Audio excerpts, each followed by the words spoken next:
Coming to point బ్లాంక్లో TDP నేత MLA SV Mohan Reddy ఉన్నారు. మోహన్ రెడ్డి గారు, ఎలా ఉంది మీ పాత కొత్త పార్టీ?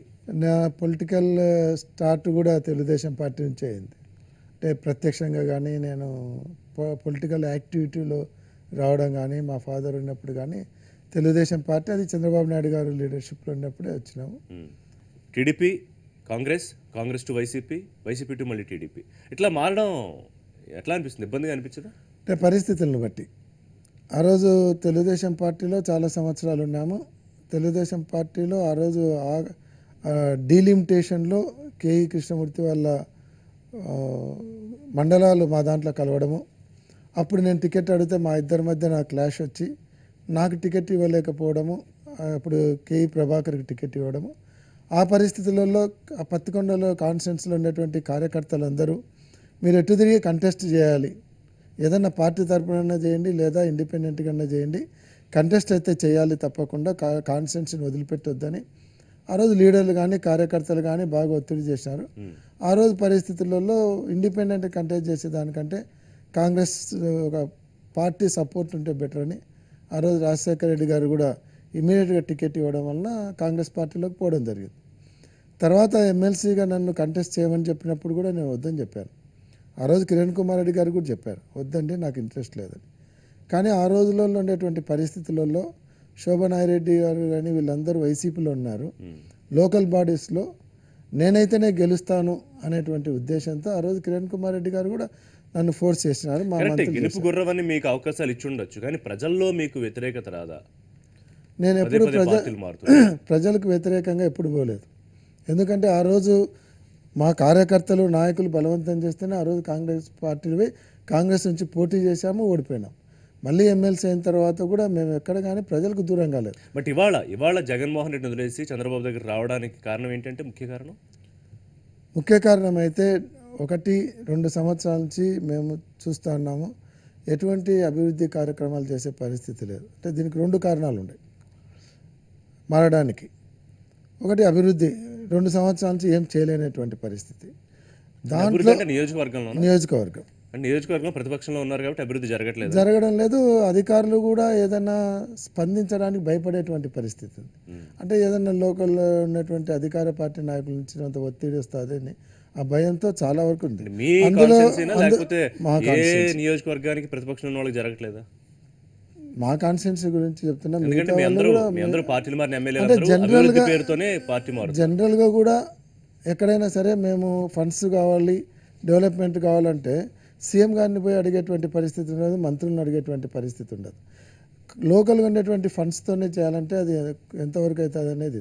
ఈరోజు ప్రజల నుంచి వ్యతిరేకత వస్తున్నప్పుడు నేను ఆ సమస్యలు పరిష్కారం చేయాలనేటువంటి ఒక కాన్సెప్ట్లో గవర్నమెంట్ సపోర్ట్ లేకుంటే చేయలేము అనేటువంటిది ఒకటి.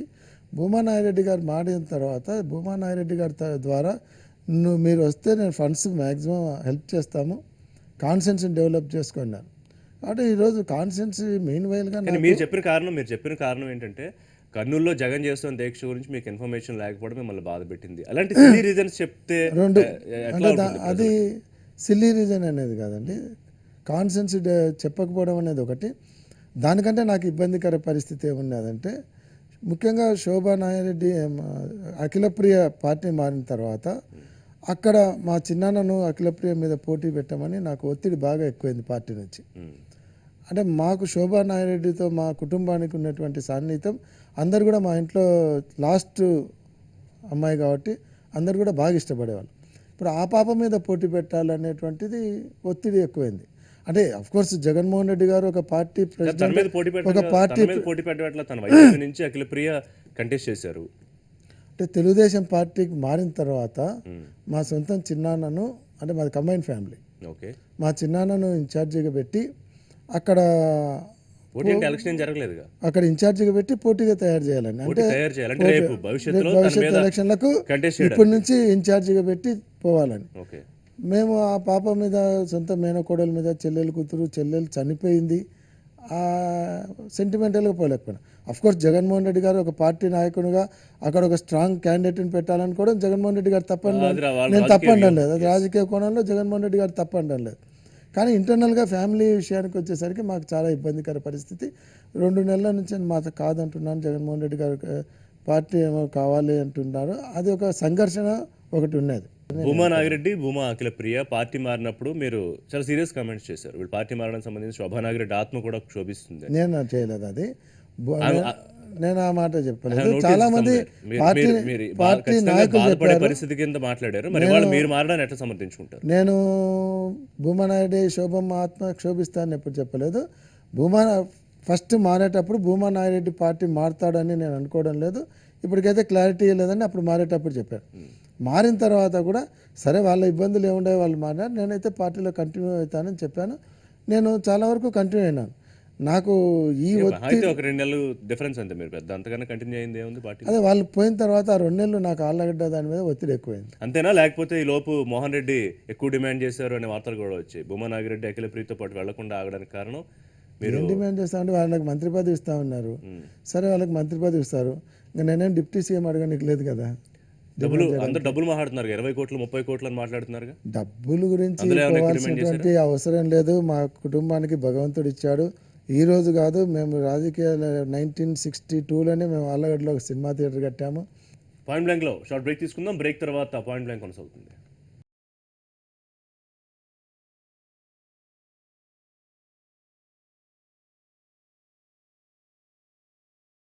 Welcome back to point blank. S V Mohan Reddy point blank లో ఉన్నారు. చంద్రబాబు నాయుడు మీకు ఏం ప్రామిస్ చేశారు? టికెట్ డెఫినెట్గా ఇస్తామన్నారు మళ్ళీ రాబోయే ఎన్నికలలో. రెండోది కాన్స్టిట్యున్సీ డెవలప్మెంట్కు డెఫినెట్గా కావాల్సిన ఫండ్స్ ఇస్తామన్నారు. మొన్న అసెంబ్లీలో కూడా 100 crores అనౌన్స్ చేసినారు కర్నూలు పట్టణానికి. మాకు ఒకటి, ఆ రోజు ఎమ్మెల్సీ పదవి నేను గవర్నమెంట్లోకి వస్తే ఏదో ఇక్కడ డబ్బులు వస్తాయి ఇది వస్తుంది అనుకున్నప్పుడు, కిరణ్ కుమార్ రెడ్డి గారు ముఖ్యమంత్రిగా ఉన్నప్పుడు నేను ఎమ్మెల్సీగా ఉండి 3 సంవత్సరాలు గవర్నమెంట్ ఉండే కూడా ఆ రోజు రాజశేఖర రెడ్డి గారు నాకు టికెట్ ఇచ్చారనేటువంటి అభిమానంతో జగన్మోహన్ రెడ్డి గారితో పోయినాను. ఆ రోజు నాకు ఒక కాన్స్టిట్యున్సీని డెవలప్ చేయాలి అనేటువంటి రెస్పాన్సిబిలిటీ లేదు ఒక ఎమ్మెల్సీగా. కానీ ఈరోజు ఒక ఎమ్మెల్యేగా ప్రజలందరూ నమ్మకం పెట్టుకొని పోయిన తర్వాత కాన్స్టిట్యున్సీని డెవలప్ చేయాలనేటువంటి రెస్పాన్సిబిలిటీ నాకు ఉంది. దాంట్లో 2 సంవత్సరాలు ట్రై చేసి, మీరు చెప్పేదాని ప్రకారం అపోజిషన్ కాన్స్టిట్యున్సీస్కి డెవలప్మెంట్ హోల్డ్ చేసి వాళ్ళు పార్టీ మారితేనే ఆ నిధులు ఇస్తున్నారు గవర్నమెంట్, అదేనా మీరు చెప్పదలుచుకుంది? నేను అట్లా చెప్పలేను. అది పోయి అడిగేటువంటి అవకాశం అపోజిషన్ పార్టీ ఎమ్మెల్యే గతంలో అంతా కూడా అంటే అపోజిషన్లో ఉన్న వాళ్ళు నియోజకవర్గాలు అభివృద్ధి జరగలేదా? ఇన్నాళ్ళుగా మీకు తెలియదు కాదు, ఇన్నాళ్ళ నుంచి రాజకీయాలు చూస్తూ ఉన్నారు, అభివృద్ధి జరగదా? కేవలం అధికార పార్టీలో ఉంటే మాత్రమే నిధులు ఇస్తారా? అది జనరల్ కదా. అధికార పార్టీలో ఉండే వాళ్ళు పోయి అడిగితే జనరల్ నిధులు ఇవ్వడం అనేది కామన్. అది అపోజిషన్ పార్టీ ఎమ్మెల్యే పోయి అడగలేడు. ఆ కన్సిడరేషన్ కూడా రాదు. ఎట్లయినా సొంత వానికి వేరే వాళ్ళకి ఇచ్చే కన్సిడరేషన్ ఎట్లా వస్తుంది? కానీ మిమ్మల్ని పెద్దగా పట్టించుకోలేదు అన్న అసంతృప్తి వ్యక్తం చేశారు కదా మీకు చెప్పకపోవడం కర్నూలు దీక్షకు సంబంధించి. దీక్ష గురించి చెప్పకపోవడం అనేది అది కారణం అని చెప్పలేదు, అది బాధ అనిపించింది. ఒక కాన్స్టిట్యున్సీలో నేను ఎమ్మెల్యేగా అన్నాను. నా కాన్స్టిట్యున్సీలో 3 days ప్రోగ్రాం పెట్టేటప్పుడు జనరల్గా ముందు పొలిటికల్ సిచ్యువేషన్ జనరల్గా అందరం కూర్చొని చర్చించి నిర్ణయం తీసుకుంటాం. సరే, ఏ కారణాల చేతనో ఆయన చర్చించేటువంటి పరిస్థితి లేదు. అదైతే బాధ అనిపించింది. అంటే కొంతమంది బయటకు దట్ ఈస్ ద రీజన్ అనే నేను చెప్పాను. కొంతమంది మైసూర్ రెడ్డి లాంటి సీనియర్ నేతలు చేస్తున్న వ్యాఖ్యలతో ఏకీపిస్తారు మీరు. అంటే జగన్ ఎవరి మాట వినరు, పెద్దగా ఎవరిని కన్సిడరేషన్లోకి తీసుకోరు, జగన్ డబ్బు మనిషి, ఇట్లాంటి వ్యాఖ్యలు చేశారు. వాటితో మీరు ఏకీపిస్తున్నారా? నేను ఇందాకనే చెప్పాను, పార్టీలోంచి బయటకు వస్తానే జగన్మోహన్ రెడ్డిని విమర్శించడం అనేది అది సంస్కారం అనిపించుకోదు. అది ఇంటర్నల్ ఆయన అభిప్రాయం. అది డిఫెక్షన్ సంబంధించి రాష్ట్రపతిని కలిసినప్పుడు మీరు జగన్మోహన్ రెడ్డి కూడా ఉన్నారు. రాష్ట్రపతిని కలవలేదు. ఫిర్యాదు చేసినప్పుడు కలిసి ప్రయత్నం చేశారు. అట్లీస్ట్ మీరు ఢిల్లీ వెళ్ళినప్పుడు అయితే మీరు ఆ టీంలో ఉన్నారు కదా. నాకు ఢిల్లీ వెళ్ళినప్పుడు నేను పోయినాను ఒక రోజు. అదే ఫిరాయింపుల మీద ఫిర్యాదు కోసం వెళ్ళి మీరు ఇవాళ పార్టీ ఫిరాయించడం ఎలా సమర్థించుకుంటారు? నేను పార్టీ చెప్పాను కదా, కేవలం అభివృద్ధి కోసమే పోయినాను. సరే, దాని మీద నేను రేపు పొద్దున చంద్రబాబు నాయుడు గారు పిలిచి రాజీనామా చేసి ఎలక్షన్లో పోతా అంటే కూడా ఐఎమ్ ప్రిపేర్డ్. అంటే ఇప్పుడు ఆయన నిర్ణయం కాదు కదా, ఒక ఎమ్మెల్యేగా గెలిచి ప్రజలకు మీకు కూడా సమాధానం చెప్పాల్సిన అవసరం మీకు కూడా ఉంటుంది. నేను ప్రజలకు సమాధానం చెప్పాల్సింది పార్టీ ఫిరాయింపు కంటే కూడా పార్టీ అభివృద్ధి, కాన్స్టిట్యున్సీ అభివృద్ధి గురించి సమాధానం చెప్పాలి. నేను అందుకే ఎక్కడో రాజీనామా చేసి ప్రజలు కావాల్సింది పార్టీ కంటే కూడా అభివృద్ధి కావాలి. నేను ఎక్కడో విజయవాడకు పోయి ఏదో 10 మందిని తీసుకుపోయి క్లోజ్డ్ సర్కిల్తో పోయి నేను పార్టీలో చేరలేదు. కర్నూలులోనే సభ పెట్టి దాదాపుగా 10,000 మంది ప్రజలు ఆ సభలో పాల్గొని 10,000 మంది కర్నూలు పట్టణ ప్రజలు 10,000 మంది ముందర నేను వాళ్ళ యాక్సెప్టెన్స్తోనే నేను పార్టీలో చేరాను. మోహన్ రెడ్డి పార్టీ మారడం వెనకాల కోట్లు చేతులు మారాయి, అప్పులు తీరుస్తానని ప్రామిస్ చేశాకనే మోహన్ రెడ్డి పార్టీ మారారు, అందుకే నాకేమన్నా వెయిట్ అప్పులు చేశారు లేవండి. అని చెప్పి. నాకు ఒక పెద్ద కాంప్లెక్స్ ఉంది, అప్పులు లేవు. ఇంకా ఇప్పటికీ ఆలవాడలో 150 ఎకరాల పొలం ఉంది. ఎప్పుడు కూడా రాజకీయాలలో 50 సంవత్సరాలలో ఎక్కడ ఎటువంటి రిమార్క్ లేకుండా పాలిటిక్స్ చేసినాం కాబట్టి మేము ఏ పార్టీలో ఉన్నా కూడా ప్రజలు అభిమానిస్తున్నారు. ఇంకొకటి, మేము 3 కాన్స్టిట్యున్సీలలో ప్రాతినిధ్యం వహించాం. ఆళ్ళగడ్డలో మా ఫాదర్ ప్రాతినిధ్యం వహించారు, పత్తికొండలో వహించారు, కర్నూలులో వహించాం. కానీ 3 కాన్స్టిట్యున్సీ జిల్లా అంతటా కూడా ఎక్కడ పోయినా ప్రజలు ఆదరిస్తున్నా అంటే మొదటి నుంచి కూడా క్రెడిబిలిటీ ఉంది కాబట్టి. అవినీతి లేదని మీరు అంటున్నారు, కానీ మీ తండ్రి ఎస్వి సుబ్బారెడ్డి గారు ఆర్ఎన్బి మినిస్టర్గా ఉన్నప్పుడు మోహన్ రెడ్డి చక్రం తిప్పారు తెర వెనకాల కాదా? చక్రం తిప్పేంత పరిస్థితి లేదు. మా ఫాదర్ ఎప్పుడు మమ్మల్ని దగ్గర కూడా రానిచ్చే తక్కువ. నేను ఎప్పుడు కాన్స్టిట్యున్సీలోనే development, constituency party development, constituency డెవలప్మెంటే తప్ప హైదరాబాద్ కూడా నేను ఎప్పుడు వచ్చేవాడిని కాదు. ఆర్ఎన్బి ఆఫీసర్లు ఎవరో కూడా నాకు పెద్ద పరిచయం సుబ్బారెడ్డి గారు పదవిని అడ్డుపెట్టుకుని పెద్ద ఎత్తున అవినీతికి పాల్పడ్డారు, అందుకే పదవిని తొలగించారు. వాస్తవం ఉంది అందులో? లేదు. ఎస్వి సుబ్బారెడ్డి గారి గురించి కర్నూలులోనే కాదు, స్టేట్లో ఎక్కడ మరి ఎందుకు వచ్చింది అది ఎందుకు వచ్చింది? ఆయనకు చంద్రబాబు నాయుడు గారికి వచ్చినటువంటి డిఫరెన్సెస్తో తొలగించడం జరిగింది.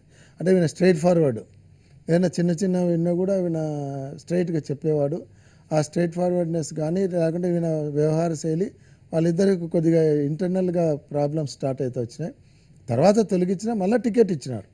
మళ్ళీ టికెట్ ఇచ్చి అదే పార్టీలో మంత్రి అయిన తర్వాత అనూహ్యంగా మీ ఆర్థిక పరిస్థితి పెరగడం లేదు, ఎక్కడ లేదు. వాస్తవం కదా? కాదు, ఆయన మంత్రి కాకముందు ఎంత ఉందో అదే అది.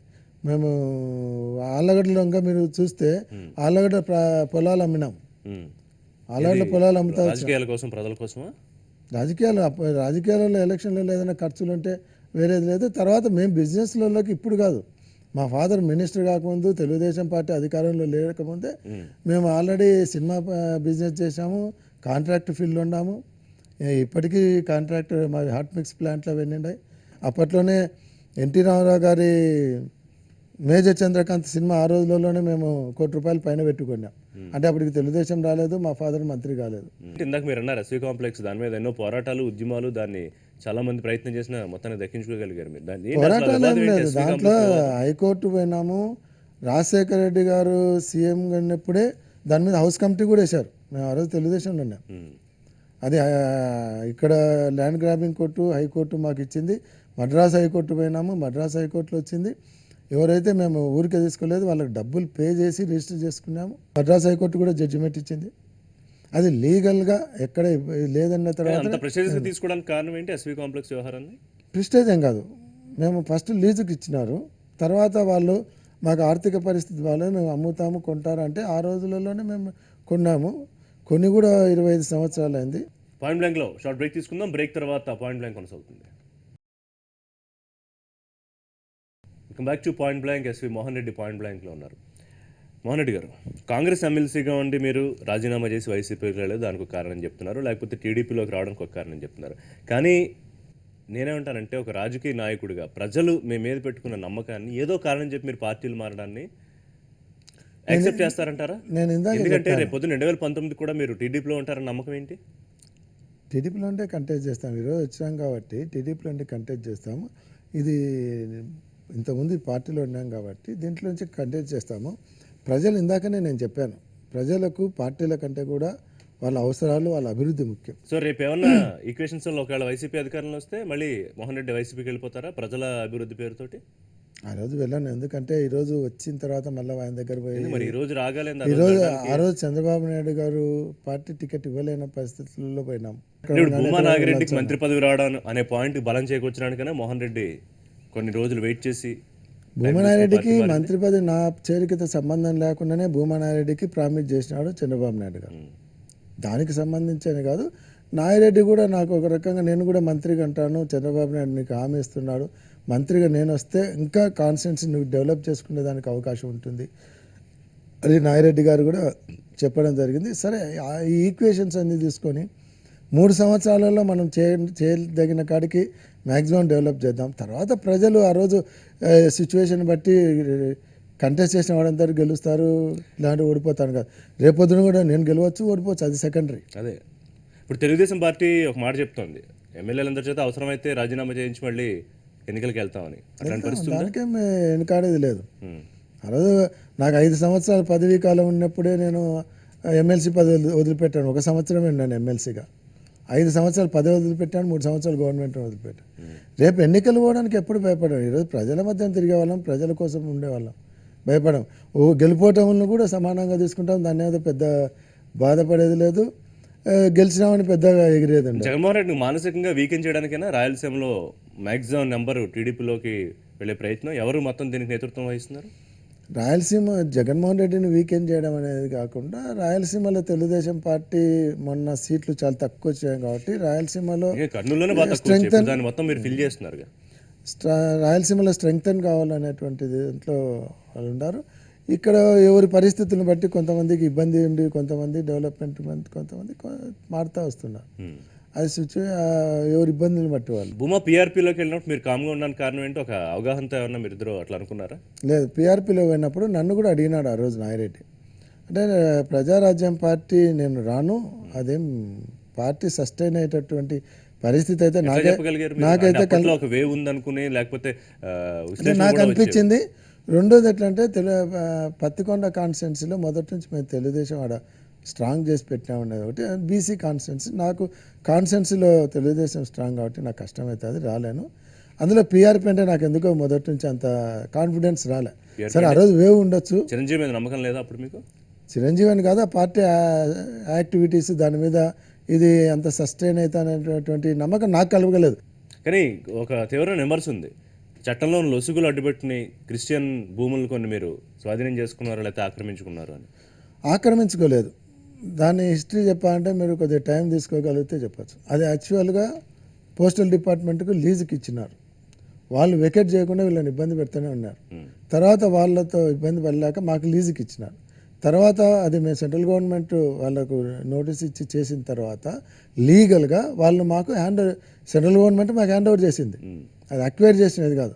టీజీ వెంకటేష్తో ఎలా ఉంటుంది మీ సంబంధాలు? టీజీ వెంకటేష్తో అడ్జస్ట్ అవుతాం, మాకేం పెద్ద ప్రాబ్లం లేదు. ఎందుకంటే ఇంతకుముందు కూడా సన్నిహితంగా ఉండాలి. మొన్న మాకు ఇద్దరికి కాంట్రవర్సీ వచ్చింది. ఈ పోటీ చేసుకునేప్పుడు మాకు ఇద్దరికి మధ్యన వివాదం వచ్చింది తప్ప అంతకుముందు క్లోజ్ ఫ్యామిలీ మాదే. ఇప్పుడు ఏ రకంగా అకామిడేట్ చేస్తారు మరి సీఎం? పొజిషన్ ఏదైనా టీజీ వెంకటేష్ వైసీపీలోకి వెళ్తారన్న ప్రచారం నిజమేనా? ఇప్పటికైతే ఆయన వైసీపీలోకి పోతాడని అనుకోవడం లేదు, ఆ ఫీలింగ్స్ కూడా ఎక్కడ బయటపడడం లేదు. ఆయనకు కూడా ఏదన్నా ఆయన గౌరవానికి తగినట్టు ఏదైనా ఒక పొజిషన్ ఇస్తాడని మేము అనుకుంటాం. మేము కూడా చెప్పాము సీఎం గారికి. ఇప్పుడు ఆయన కామ్గా ఉండిపోవడం వల్లే మిమ్మల్ని సీరియస్గా యాక్షన్ తీసుకోమని చెప్పారా నియోజకవర్గంలో సీఎం ఏమన్నా? ఆయన ఏం కామ్గా ఏం లేడు, ఆయన కూడా తిరుగుతున్నాడు పాపం. సో మీరు అబ్జర్వ్ చేసిన ప్రకారం ఈ 2 ఏళ్లలో జగన్కి సన్నిహితంగా మెలిగారు, పార్టీలో చూసిన ప్రకారం భవిష్యత్తు ఏమనిపిస్తుంది వైసీపీకి సంబంధించి, లేకపోతే జగన్మోహన్ రెడ్డికి సంబంధించి? భవిష్యత్తు గురించి ఈరోజు మనం చెప్పేటువంటి పరిస్థితి లేదు. రేపు ఒకవేళ నియోజకవర్గాల పునర్విభజన జరగకపోతే మళ్ళీ వెళ్ళిన చాలామంది తిరుగుముఖం పట్టే అవకాశం ఉందా వెనక్కి? అది చంద్రబాబు నాయుడు గారు ఏ రకంగా అకామిడేట్ చేసుకుంటారో చూడాలి. ఎమ్మెల్సీలు ఇస్తారా? ఇద్దరికి ప్రామిస్ చేసిన సీనియర్లకి ఇబ్బంది ఉండకపోవచ్చు, బట్ కొంతమందికి మళ్ళీ టికెట్ వచ్చే అవకాశం కూడా ఉండకపోవచ్చు. కొంతమందికి అయితే ఇబ్బంది ఉంటుంది. ఏదైనా ఆల్టర్నేటివ్ వాళ్ళకి అకామిడేట్ చేయడమో ఎమ్మెల్సీలో, లేకుంటే ఇంకొకటి ఏదో ఒకటి అకామిడేట్ చేసి చేసుకోగలుగుతారా? ఒకవేళ అట్లా రాలేని వాళ్ళు ఇంకా ఆప్షన్ లేకుంటే బయటకు పోయే అవకాశం ఉంటుంది. కానీ బయటికి పోయేసరికి అక్కడ ఇంకొక క్యాండిడేట్ తయారైంటాడు కాబట్టి అది కూడా కొద్దిగా ప్రాక్టికల్ ప్రాబ్లం ఉంటుంది. ప్రత్యేక హోదా మీద ఏమనిపిస్తుంది మోహన్ రెడ్డి గారు? మీకు వస్తుందనా రాదనా, లేకపోతే తెలుగుదేశం పార్టీ ఇంకా దాదాపుగా ప్రయత్నం చేసి ఫెయిల్ అయింది? ప్రత్యేక హోదా ఖచ్చితంగా రావాల్సిందే. అది దాంట్లో చంద్రబాబు నాయుడు గారు పర్టికులర్గానే చెప్తానే ఉన్నాడు. మళ్ళీ రేపు 17వ తేదీ ఢిల్లీ పోతున్నాడు. ఇందులో క్రెడిట్ గేమ్ కూడా ఉందా? ఇప్పుడు వైసీపీ అధినేత దీక్ష కూర్చోవడం కానివ్వండి, లేకపోతే జనరల్గా ఏ పార్టీ అయినా పాలిటిక్స్లో ఏదైనా క్రెడిట్ వస్తే పార్టీకి ఓన్ చేసుకోవాలనేది వస్తుంది. ఒక సమస్య వచ్చినప్పుడు ఆ సమస్య మీద పోరాడడం కానీ అపోజిషన్ పార్టీలో ఉండేవాళ్ళు పోరాడి క్రెడిట్ చేసుకోవాలని చూస్తారు. రూలింగ్లో ఉండేవాళ్ళు ఆ సమస్యను పరిష్కారానికి ట్రై చేసి క్రెడిట్ తీసుకోవాలని చూడడం అనేది పొలిటికల్ సిచ్యువేషన్. ఇక్కడ ఏమంటే సెంట్రల్ గవర్నమెంట్ చేయాలి కాబట్టి చంద్రబాబు నాయుడు గారు ఏమంటే ఇప్పటికిప్పుడు తెంచుకొని పోతే మిగతా అడ్వాంటేజెస్ పోతాయేమో అనేటువంటి దాంట్లో ఉన్నారు. నాకు తెలిసి ఏదో ఒక రోజు చంద్రబాబు నాయుడు కూడా రాకుంటే ఆయన కూడా పోరాటానికి దిగుతాడని నేను అనుకుంటున్నాను, నా పర్సనల్ ఒపీనియన్. టీడీపీ బీజేపీ సంబంధాలు కూడా ఈ ఇష్యూతో దాదాపుగా ఇంక తెగిపోయే పరిస్థితి వచ్చిందా? ఎందుకంటే చాలా సీరియస్ కామెంట్స్ చేసుకుంటూ ఉన్నారు, దాదాపుగా దాటి మాట్లాడుకుంటున్న పరిస్థితి. కొద్దిగా డిస్టర్బెన్స్ అయితే కనిపిస్తుంది. మిత్రపక్షాలు డైరెక్ట్ కామెంట్ చేసుకోవడం, విమర్శించుకునే స్థాయికి అయితే పోతున్నారు. కానీ అది ఎంతవరకు పోతుంది, రేపొద్దున స్పెషల్ స్టేటస్ ఇస్తే బీజేపీ గవర్నమెంట్ అవన్నీ కూడా సర్దుమణుగుతాయి. ఇప్పుడు ఈ వివాదాలు వస్తున్నది కూడా స్పెషల్ స్టేటస్ మీద తెలుగుదేశం పార్టీ గట్టిగా అడుగుతుంది కాబట్టి మా రాష్ట్రానికి ఇస్తామన్నారు, ఇవ్వాలని గట్టిగా అడుగుతుంది. ఇవ్వనందుకు బీజేపీని కార్నర్ చేస్తుంది గట్టిగా అడుగుతున్నారా? ఎందుకు సావధానంగానే వెళ్దాము, సమన్వయంతోనే మనం పోరాట సాధించుకుందాం అని అంటే చెప్తున్నారు. బోత్ ప్రెజర్ బిల్డప్ చేస్తూ స్టేట్కి రావాల్సినటువంటి ఫండ్స్ ఎఫెక్ట్ కాకుండా చూసుకుంటున్నారు. తెలుగుదేశం పార్టీ కూడా ప్రెజర్ బిల్డప్. మీకు ఆయన వదిలిన కేంద్ర మంత్రిగా ఉన్న అశోక్ గజపతి రాజే మాట్లాడారు, మాకు రావాల్సింది రావట్లేదని. కేంద్ర మంత్రిగా ఉండి ఆయనే మాట్లాడారు, he can do something. So అంటే ఏమనిపిస్తుంది అంటే చివరికి బీజేపీ ప్రత్యేక హోదా ఇచ్చే అవకాశం ఉందా లేదా? ప్రత్యేక హోదా ఇవ్వలేమని ఒక రకంగా చెప్తున్నారు. మళ్ళీ ఇంకొక మినిస్టర్ ఏం చేస్తారు, ఇస్తామని చెప్తారు. అంటే క్లారిటీ లేకుండా ఉన్నారు ప్రత్యేక హోదా ఇవ్వగలుగుతామా లేదని. అదేదో క్లారిటీ చెప్తే దాని మీద పార్టీలు ఏ పార్టీ తీసుకోవాలి మీరు ఆలోచిస్తారు. అది క్లారిటీ లేకుండా ఈరోజు ఇవ్వమని చెప్తే చంద్రబాబు నాయుడు గారు డిసైడ్ అవుతారు వెదర్ టు ఫైట్ అని. జగన్మోహన్ రెడ్డి రాయలసీమ విషయానికి వస్తే అత్యంత వెనకబడిన జిల్లాలుగా మరి కేవలం మీ కాన్స్టిట్యున్సీ కోసం మాత్రమే మీరు పాటుపడతారా, లేకపోతే రాయలసీమ కోసం ఏమన్నా ఒక ఆలోచన చేసే? తప్పకుండా మా కర్నూలు జిల్లాలో నేను ముఖ్యమంత్రి గారు వచ్చినప్పుడు ఎలా అడుగుతున్నాను, గుండ్రేవుల రిజర్వాయర్ ఖచ్చితంగా రావాలి అనేది మేము మొదటి నుంచి అడుగుతున్నాం. గుండ్రేవుల రిజర్వాయర్ అయితే కర్నూలు జిల్లాకంతా చాలా ఉపయోగకరంగా ఉంటుంది. హంద్రీ నివాన్ అయితే స్పీడ్ చేసినాడు కాబట్టి హంద్రీ నివా ద్వారా అనంతపూరు, కడప, చిత్తూరు కూడా ఇది అవుతుంది. శోభా నాగిరెడ్డి గారి ప్లేస్లో వచ్చిన అఖిలప్రియ రాజకీయ భవిష్యత్తుకు సంబంధించి మీ అంచనా ఏంటి? ఆవిడ స్థానానికి వెళ్ళగలుగుతారు, అంత కేపబుల్ అనే అనిపిస్తుంది మీకు? అంటే శోభా నాగిరెడ్డి కూడా ఆ స్థాయికి రావడానికి సుదీర్ఘకాలం పట్టింది. బట్ ఈఎంఐ కూడా బాగానే యాక్టివ్గా ఉంది. ఆ స్థాయికి తప్పకుండా చేరుకోగలుగుతుంది. శోభా నాగిరెడ్డి గారు చాలా ఒడిదుడుకులతో కూడినటువంటి రాజకీయం చేసింది. ఇంట్లో అప్పట్లో బాగా ఫ్రాక్షన్ పాలిటిక్స్ చూసింది. తర్వాత ఎన్నో ఇబ్బందికరమైనటువంటి పరిస్థితులు చూసింది. పవర్ పాలిటిక్స్ చూసింది. అపోజిషన్ పార్టీలో ఉన్నప్పుడు వివిధ జిల్లాల ఇన్ఛార్జిగా ఉండి కూడా సక్సెస్ఫుల్గా నడపగలిగింది. నిజంగా వీఆర్ ఆల్ ప్రౌడ్. శోభా నాగిరెడ్డి గారు యాక్టివ్నెస్ కానీ వారి మూమెంట్స్ కానీ మేము కూడా ఫ్రాక్షన్ ఇంకా ఉందా మోహన్ రెడ్డి గారు? ఫ్రాక్షన్ లేదు, అయిపోయింది. ఫ్రాక్షన్ అంతా ఆల్మోస్ట్ రాయలసీమలోనే ఎక్కడ లేదు. ఎక్కడైనా పర్సనల్ ఇష్యూస్తో చిన్న పాత కక్షలు చంపుకోవడాలు లేవు, నాయకుల మధ్యన కూడా లేదు. అందరు ప్రజలలో కూడా అవేర్నెస్ పెరిగింది, దీనివల్ల ఉపయోగం లేదని. కాబట్టి ఆల్మోస్ట్ రాయలసీమలో ఫ్రాక్షన్ లేదు. అంతకుముందు కూడా అంత ఎక్కువ ఉండేది కాదు, సినిమాలలో ఎక్కువ చూపించినారు. రైట్, ఆడ ఉండేదానికంటే సినిమాలో ఎక్కువ చూపించి మమ్మల్ని బదనాం చేసినారు. Right Mohan Reddy garu, thank you. ఇది ఎస్వి మోహన్ రెడ్డితో పాయింట్ బ్లాంక్. వచ్చే వారం పాయింట్ బ్లాంక్లో మళ్ళీ కలుద్దాం. Until then keep watching NTV. This is Rushi signing of.